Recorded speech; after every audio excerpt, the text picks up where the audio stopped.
Halos araw-araw na po ang pag-ulan ang kanayon.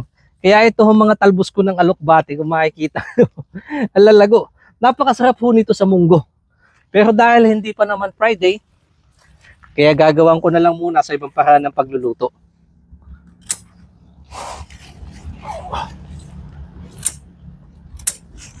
Papasamahan ko na lang din po nitong ating walang kamatayang bunga ng talong. Kinakuha akin na. Lulutuin natin to. Nakunan ko na to 2 days ago. Ginisa ko po sa sardinas. Titingin ako baka may mga nakatago. Ito. Mga pailan ilang bunga. Pwede na din. Sama ko na nga din yung nagtatago ditong panghuling bunga. Nitong tanim ko naman dito sa harap ng palaya. Pwede na din po to. Kaunting bunga ng okra. Meron pa po ako ditong talbos na sili.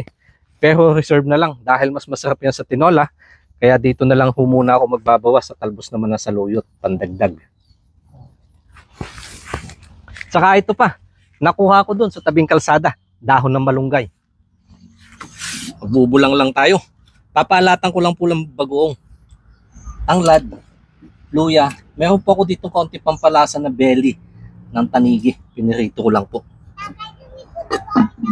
Isama ko na din po itong siling panigang, yung ampalaya at saka yung talong.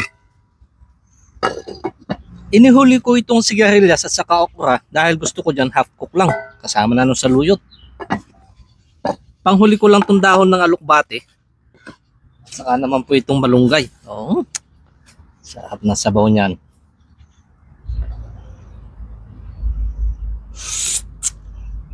Oh, yung sabaw. To the hagod, mayang. Daan na ho kayo, kain na po tayo.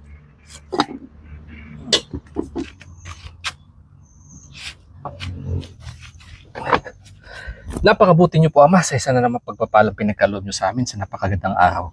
Basbasan ito, pasagan ng magsibil na kasayang pangatawan. Amen.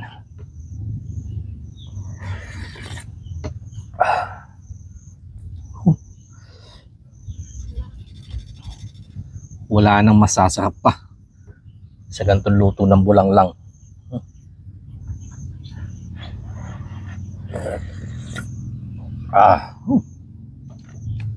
Ang pwede pumawala natin sa usang bagoong na may kalamansi.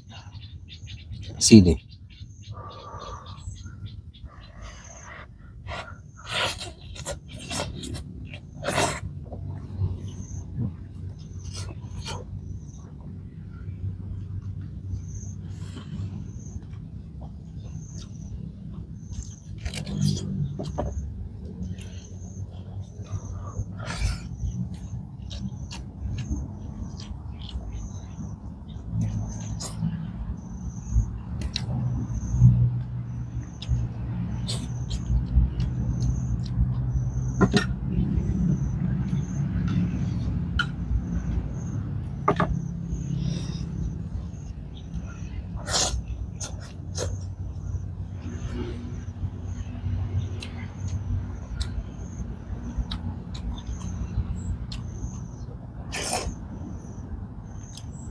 Halos hindi ako makapagsalita sa sakap.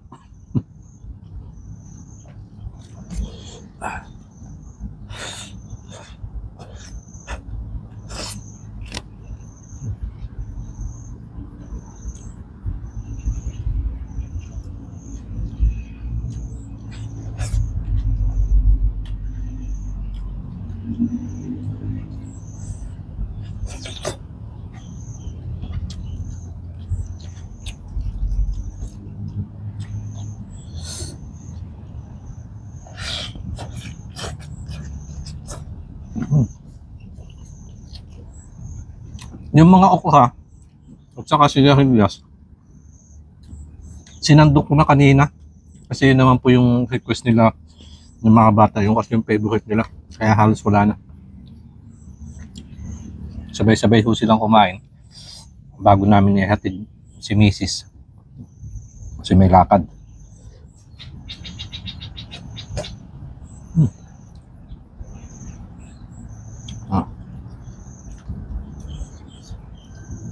Mga dahon-dahon, panalo.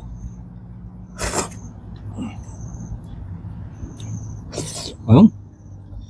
Yung saluyot, kanina ko pa hinahanap.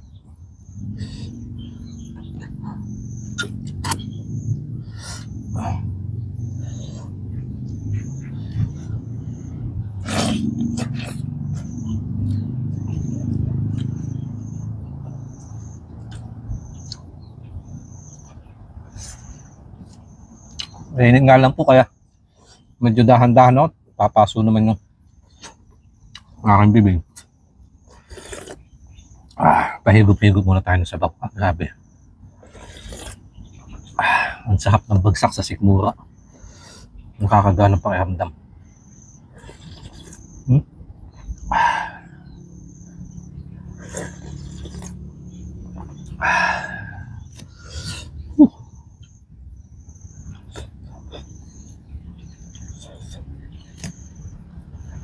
Kung papansin niyo po, hindi ako masyadong naglabas ng kanin.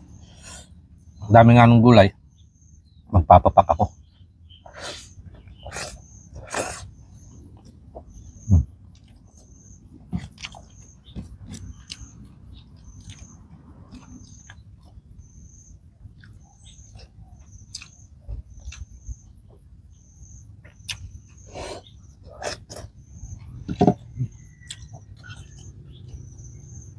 Malagyan natin ng bagong, may sili, ng dahon.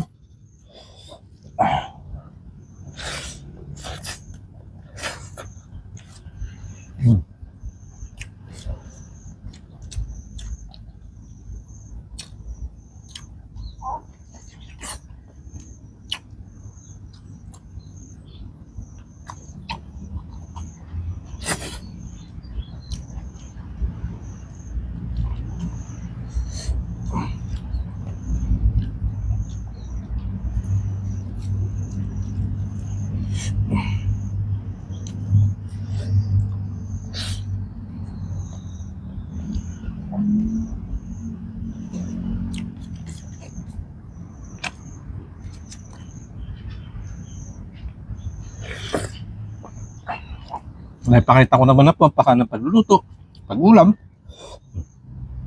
Diyan ko na puputulin mga kanayan. Dadahan-dahanin ko to. I-enjoy natin yung mga ganitong klase ng ulam. Thank you so much po.